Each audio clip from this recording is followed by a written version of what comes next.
Paz de Cristo a todos y bienvenidos una vez más a la enseñanza de este jueves. Vamos a orar. Padre Santo, venimos delante de ti, Señor Jesús. Te damos gracias por permitirnos venir una vez más a escuchar de tu palabra, Señor. Bendice cada corazón, Señor. Prepara cada corazón para que tu palabra, Señor, pueda caer en tierra fértil, Señor. Unge mis labios, mi mente, mi corazón. En el nombre de Jesucristo. Amén. Amén. El día de hoy vamos a leer de Primera de Pedro, capítulo 5, versículo 8. Dice así: Sed sobrios y velad, porque vuestro adversario, el diablo, como león rugiente, anda alrededor buscando a quien devorar. Y luego Efesios 6:12 dice: Porque no tenemos lucha contra carne y sangre, sino contra principados, contra potestades, contra los gobernadores de las tinieblas de este siglo, contra huestes espirituales de maldad en las regiones celestes. Nosotros, hermanos, la palabra de Dios nos dice que nos encontramos en una guerra espiritual.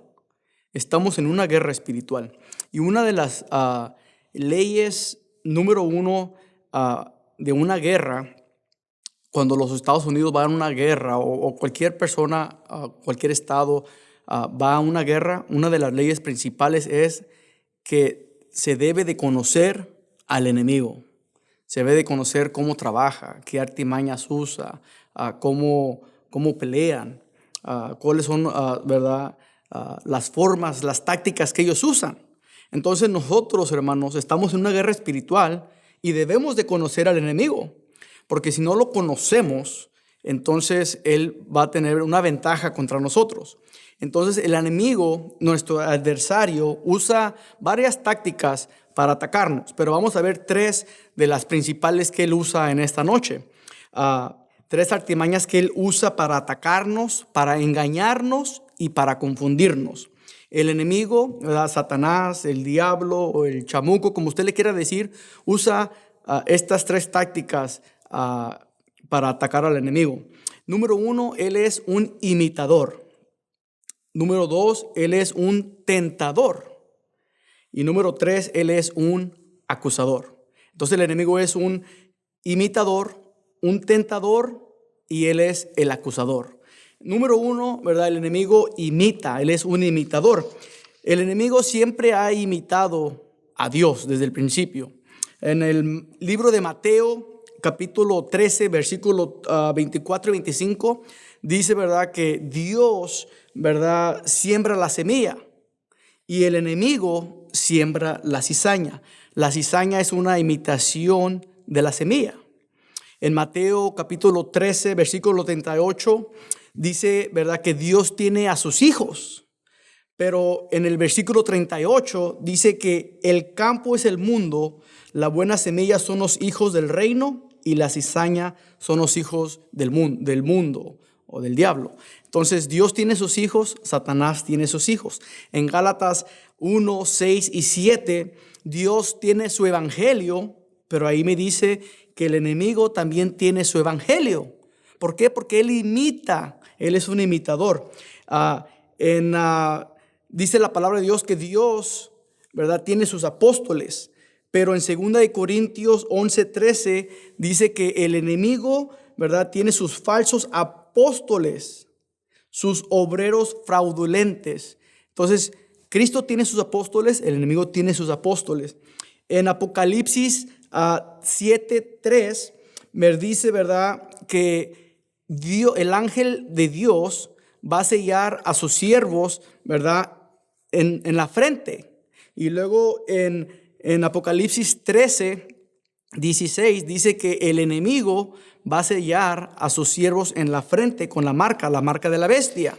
¿Por qué? Porque él imita todo lo que Dios hace. Él es un imitador. En Juan 8:12 me dice que Cristo es la luz del mundo. Pero luego en 2 Corintios 11:14 dice que Satanás se disfraza como ángel de luz. En Revelaciones 5:5 me dice que Cristo es el león de Judá. Pero luego en 1 Pedro 5:8 dice que el diablo es como un león rugiente. Mateo 24:31, ¿verdad? Miramos a los ángeles de Dios Y en Mateo 25:41, Satanás tiene sus ángeles. Él imita todo lo que Dios hace. Él es un imitador. Cristo tiene su novia y Satanás tiene, ¿verdad?, su novia, la ramera. Dios tiene la Nueva Jerusalén, Satanás tiene a Babilonia. Entonces estamos mirando que todo lo que Dios hace, Él imita. Satanás es un imitador. Cristo, ¿verdad?, es llamado la semilla de la mujer y el anticristo es llamado la semilla de la serpiente. Cristo hace milagros, Satanás hace milagros. Miramos cuando Moisés, ¿verdad?, agarra la vara y hace un milagro y luego los magos, ¿verdad?, del faraón vinieron e hicieron milagros también. Satanás siempre imita a Dios. ¿Y hace esto para qué? Para engañar al pueblo de Dios. Esto lo hace para engañar y confundir al pueblo de Dios. Entonces, el resultado de las imitaciones del enemigo es que la gente no pueda discernir, entre la verdad y la mentira. En este tiempo, hermanos, tenemos una gran multitud de religiones. Hay muchas religiones. Y todo esto es trabajo del enemigo. Es trabajo del enemigo. ¿Para qué? Para causar confusión. Para que la gente no pueda discernir entre la verdad y la mentira. Existen, ¿verdad?, muchos llamados gurús, profetas falsos, falsos maestros, psíquicos y una gran cantidad de hombres, ¿verdad?, que proclaman tener, ¿verdad?, la línea directa hacia el cielo. Pero lo que son simplemente títeres del enemigo usados para causar confusión en el pueblo, en la gente, para que haya confusión. Y hay quienes, ¿verdad?, proclaman tener una religión, pero no tienen una relación con Dios. Al enemigo no le importa si tú tienes una religión. Mientras tú no tengas una relación con Dios, tú puedes tener todas las religiones. Pero lo que Él no quiere es que tengas una relación con Dios. Entonces, ¿verdad?, hay quienes tienen religión, pero no tienen el Espíritu Santo. Hay quienes tienen, ¿verdad?, cristiandad, pero no tienen a Cristo en sus corazones. Hay quienes, ¿verdad?, quieren el perdón, pero no quieren el arrepentimiento. Hay quienes quieren la salvación, pero no quieren la regeneración. Hay quienes, ¿verdad?, quieren el cielo, pero no quieren oír del infierno. Entonces, el enemigo es un tentador, es un imitador. Y dice Mateo 24:5, dice: porque vendrán muchos en mi nombre diciendo yo soy el Cristo, y a muchos, dice, engañarán. Y luego en Mateo 7:15-16 dice: guardaos de los falsos profetas que vienen a vosotros con vestidos de ovejas, pero por dentro son lobos rapaces. Y por eso dice la palabra de Dios: por sus frutos los conoceráis. No dice por sus milagros, no dice cuando canten bonito, no dice cuando tengan el coro de alabanza más hermoso. Dice, por sus frutos lo conocerás. Por sus frutos, no por sus milagros, no por sus obras, no por sus iglesias grandes, por sus templos grandes, no por tan que famosa sea la iglesia o sea el predicador, pero por sus frutos los conoceráis. Dice Oseas 4:6, mi pueblo perece por falta de conocimiento. Entonces el enemigo es un imitador y él va a querer causar, imitar, ¿verdad? Se va a vestir como ángel de luz, como lobo disfrazado de oveja para engañar al pueblo. E inclusive hay denominaciones, iglesias que parecen ser la verdad, pero no son la verdad. Son, ¿verdad?, es ovejas vestidas, lobos vestidos de ovejas. Entonces, ¿cómo saber y no dejarnos engañar por el enemigo? ¿Cómo? Conociendo la palabra de Dios, estudiando la palabra de Dios. Por eso dice, mi pueblo perece por falta de conocimiento. Pero si tú estudias la palabra de Dios, si tú conoces la doctrina, no vas a ser engañado. Entonces, ¿cómo evitar esta tentación de el enemigo ser un imitador? Conociendo la palabra de Dios, aprendiéndote la palabra de Dios, empaparte de la palabra de Dios. Número 2, el enemigo es un tentador. El enemigo siempre ha usado, ¿verdad?, 3 tentaciones para tentar al enemigo, al hombre y a la mujer. Desde el principio, el enemigo, ¿verdad?, él usa el deseo de la carne, el deseo de los ojos y la vanagloria de la vida. El enemigo nos va a querer, ¿verdad?, atacar a todos nosotros por medio de esas 3 tentaciones. Y él ha usado esta artimaña, esta táctica desde el principio. En Génesis, la primera tentación que él hizo, en Génesis 3:6, Satanás usó estas 3 tácticas. En Génesis 3:6 dice, y vio la mujer que el árbol era bueno para comer. Ahí está, el deseo de la carne. Y que era agradable a los ojos. Ahí está, el deseo de los ojos. Y el árbol codiciable para alcanzar la sabiduría. Ahí está la vanagloria de la vida. En esta tentación miramos estas 3 tácticas del enemigo. Y luego cuando Satanás tienta a Jesús, usa las mismas 3 tácticas. Dice, cuando Satanás tienta a Jesús, dice ahí en el versículo 3, dice, y vino el tentador y le dijo, si eres hijo de Dios, di que estas piedras se conviertan en pan. Ahí está el deseo de la carne. Versículo 8 y 9. Otra vez le llevó al diablo a un monte muy alto y le mostró todos los reinos del mundo y la gloria de ellos. Y le dijo, todo esto te daré si postrado me adorares. Ahí está el deseo de los ojos. Y luego versículo 6 dice, y dijo, si eres hijo de Dios, échate abajo. Porque escrito está, a sus ángeles mandará acerca de ti y en sus manos te sostendrán para que no tropieces con tu pie en piedra. Ahí está la vanagloria de la vida. Entonces Satanás usa estas 3 tácticas para atacarnos. Y él va a usar estas 3 tácticas para atacarte a ti, para tentarte. El enemigo te va a tentar, ¿verdad?, por el deseo de la carne, el deseo de los ojos y la vanagloria de la vida. ¿Qué es el deseo de la carne? El deseo de la carne, ¿verdad?, es esa tentación que te hace sentir placer por medio de, te hace sentir satisfacción por medio de un placer de la carne, por medio de una actividad pecaminosa, algo que te hace, que satisface tu carne. Algunos ejemplos de esto, ¿verdad?, podía ser pecados sexuales. Ese es el enemigo te está tentando por medio de la carne.